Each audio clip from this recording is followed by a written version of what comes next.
श्री सीता रामचंद्राभ्याम नमः। श्रीमद् वाल्मीकि रामायण प्रथम खंड। षठ चित्र संसर्ग।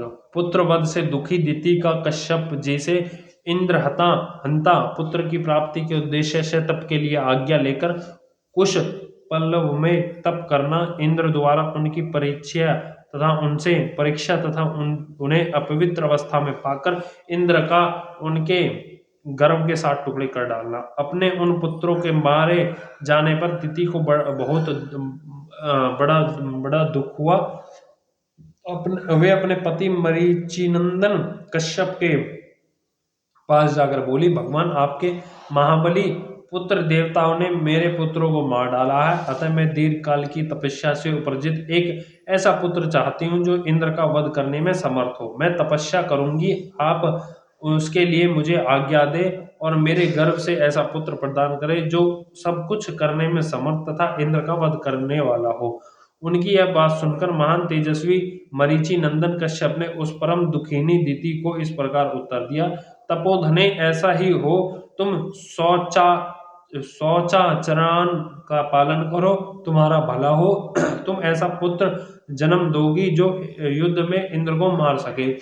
यदि पूरे 1 सहस्त्र वर्ष तक पवित्रता पूर्वक रह सकोगी तो तुम मुझे त्रिलोकीनाथ इंद्र का वध करने में समर्थ पुत्र प्राप्त कर लोगी।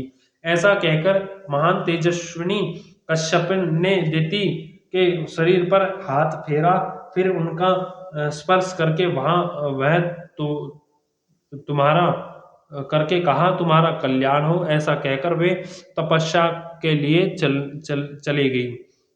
नरश्रेष्ठ, उनके चले जाने पर दिति अत्यंत हर्ष और उत्सुकता में भरकर कुश वल्लव नामक तपोवन में आई और अत्यंत कठोर तपस्या करने लगी।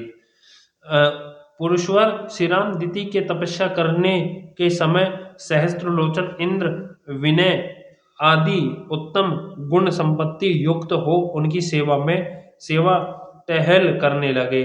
सहस्त्रक्ष इंद्र अपनी मौसी दिति के लिए अग्नि, कुशा, काष्ठ, जल, फल, मूल तथा अन्य अभिलिषित वस्तुएं लाकर देते थे। इंद्र मौसी की शारीरिक सेवा करते, अपने उनके पैर दबाकर उनकी थकावट मिटाते तथा ऐसी ही अन्य आवश्यक सेवाओं द्वारा वे हर समय दिति की परिचर्या करते थे। रघुनंदन, जब सहस्त्र वर्ष पूर्ण होने में कुल 10 वर्ष बाकी रह गए थे, तब एक दिन दिति ने अत्यंत हर्ष में भरकर सहस्त्रलोचन इंद्र से कहा, बलवानों में श्रेष्ठ वीर, अब मेरी तपस्या के केवल 10 वर्ष और शेष रह गए, तुम्हारा भला हो। 10 वर्ष बाद तुम अपने होने वाले भाई को देख सकोगे। बेटा, मैंने तुम्हारे विनाश के लिए जिस पुत्र की याचना की थी, वह जब तुम्हें जीतने के लिए उत्सुक होगा, उस समय मैं उसे शांत कर दूंगी।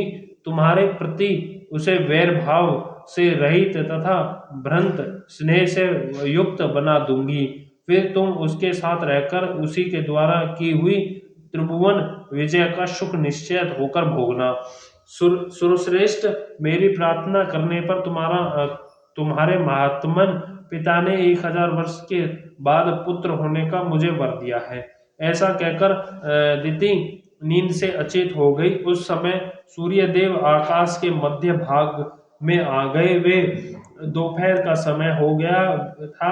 देवी दिति आसन पर बैठी बैठी झपकी लेने लगी। सिर झुका गया और केश पैरों से जा लगे। इस प्रकार निद्रा अवस्था में उन्हें पैरों को सिर से लगा लिया। उन्होंने अपने केशों को पैरों पर डाल रखा था।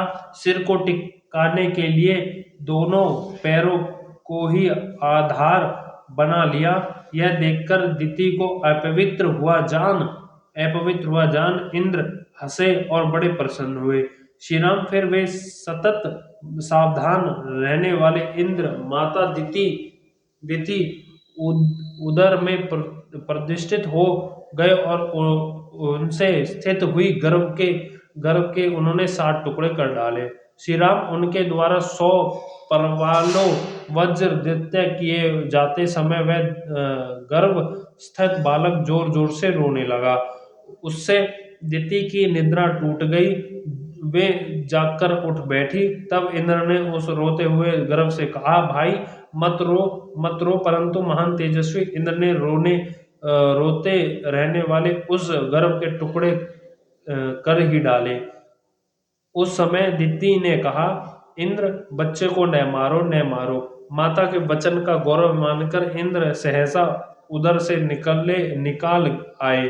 फिर वज्र सहित इंद्र ने हाथ जोड़कर दिति से कहा, देवी, तुम्हारे सिर के बाल पैरों से लगे थे, इस प्रकार तुम अपवित्र अवस्था में सोई थी।